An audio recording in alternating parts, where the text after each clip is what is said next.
Dark contracts, the hidden side of law. A dimly lit room filled with the scent of old books and the crackling of a fireplace. The walls are lined with ancient tomes and legal documents. Henry and Julia sit across from each other at a large wooden desk. "Mr. White, thank you for agreeing to meet with me tonight," Julia said nervously. "I know it's late, but I found something in one of our clients' contracts that, well, it's concerning." "Julia, it's Henry. Please relax," he said in a calm tone. "You're part of the team now. What did you find?" "It's the Simmons case. I was going through their contract for the property deal, and I found a clause that it just doesn't make sense. It's written in Latin, and when I translated it, it seemed like some sort of ritual." Henry raised an eyebrow. "A ritual, you say? How intriguing. Let me see the document. Here, it's on page 23. In sanguine et anima, hic locus tenetur aeternum. In blood and soul, this place is bound forever." "Interesting, very interesting. What does it mean?" Julia asked with a slight quiver to her voice. "Are we involved in something illegal? Or worse, something supernatural?" Henry smirked. "Julia, the law and the occult have always had a complicated relationship. Many ancient contracts included clauses like these to bind agreements more firmly." Julia looked confused. "But why would a modern property deal include something like this? It doesn't make any sense." "Because, my dear Julia, not all clients are what they seem. The Simmons family has a long history, one that delves deep into the dark arts. This clause isn't just for show. It's a binding agreement with forces beyond our comprehension." "Are you saying we've made a deal with the devil?" Henry chuckled. "Not quite the devil, but close enough. The Simmons are bound to a powerful entity. This clause ensures that the entity's protection remains as long as the property is in their possession." "Then teach me. I want to understand. I don't want to be caught off guard again. That's the spirit." "Let's start with the basics of occult contracts. You'll need to learn about the symbols, the languages, and the entities involved. Once you grasp the fundamentals, you'll see these clauses in a whole new light. I'm ready. Where do we begin?" "With this. The Codex Maleficarum. It's a comprehensive guide to dark contracts and the entities they bind. Study it well and you'll be prepared for anything." "Thank you, Henry. I won't let you down." "I know you won't, Julia. Welcome to the deeper side of the law." Weeks pass, and Julia delves deeper into the Codex Maleficarum, uncovering the hidden meanings behind many of their clients' contracts. "In tenebris lucem, in darkness, light." What does it mean? It means that sometimes the darkest paths lead to the brightest outcomes. "You've made excellent progress, Julia." Julia startled. "Henry, you scared me. I didn't hear you come in." "Apologies. I didn't mean to startle you. I see you've been working hard." "Yes, and I think I found something. This contract. It's not just a binding agreement.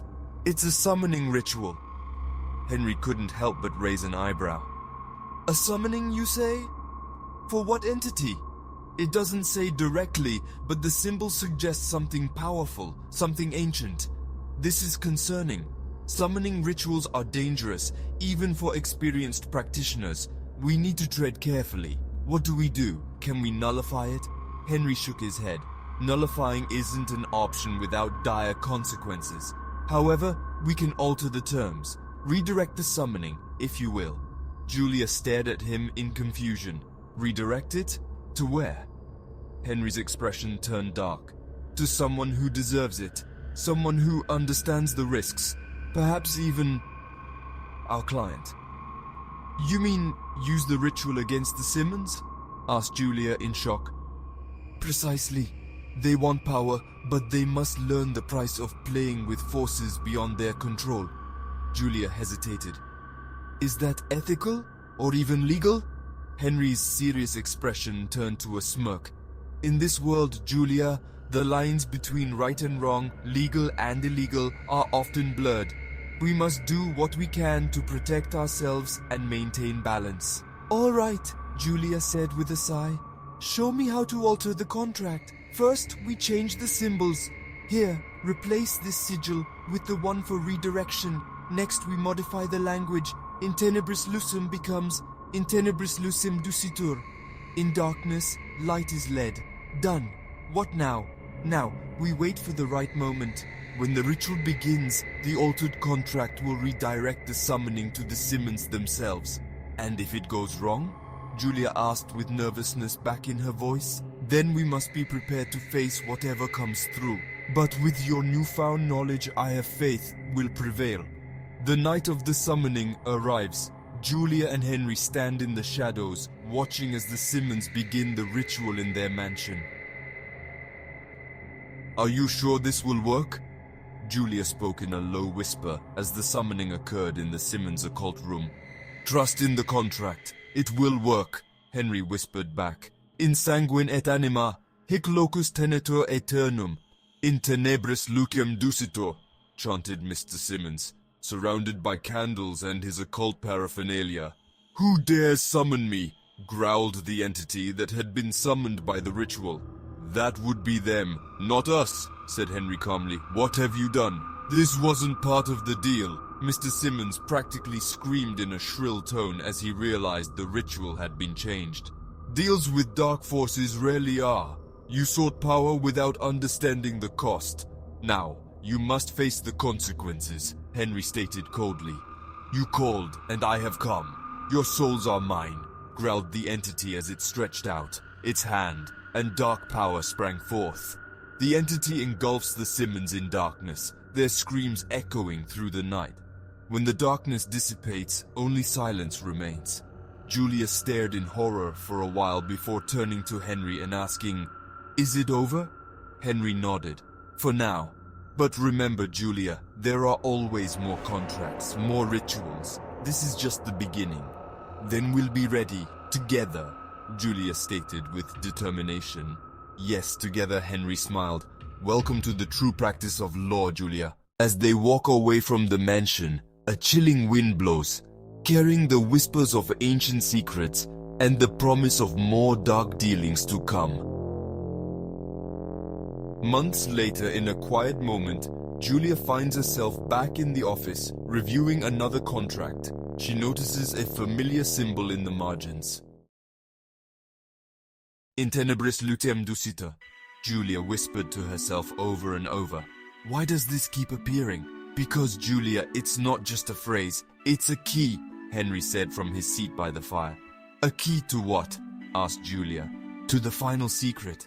Our firm's true legacy. Henry reveals a hidden door behind a bookshelf, leading to a dark, secret chamber filled with ancient artifacts and powerful relics.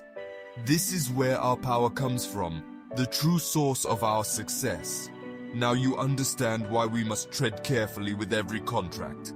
I had no idea. This changes everything, Julia stated as she stared at the artifacts in front of her. Henry nodded. Yes, it does. But with this knowledge, we can ensure our dominance in both the legal and supernatural realms. Are you ready for the next step? Julia steeled herself, and determination flowed through her. Yes, Henry, I'm ready. As they step into the chamber, the shadows seem to close in around them, and Julia feels the weight of her new responsibilities. The path ahead is dark, but she knows that with Henry by her side, she can face whatever comes their way. Welcome to the heart of our firm, Julia.